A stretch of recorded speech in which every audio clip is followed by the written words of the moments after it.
Hello and welcome. This is Jeet Dolakia and you're watching It's Tomorrow News. The meteorological department has warned of Storm Ali, which is moving towards UK with wind speeds of up to 80 miles per hour. Scotland, Northern Ireland and north of England have been advised to batten down the hatches for the first named storm of the season.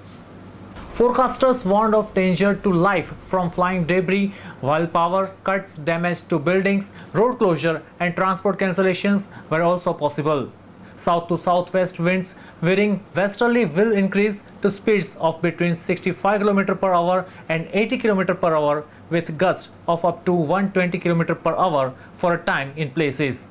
A status yellow wind warning is in place for the rest of the country.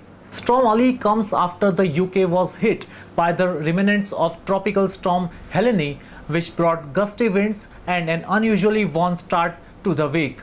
That's all for now. For more news updates, stay tuned with us. It's Tomorrow News, Jeet Dolakia. If you like the video, please like, share and subscribe.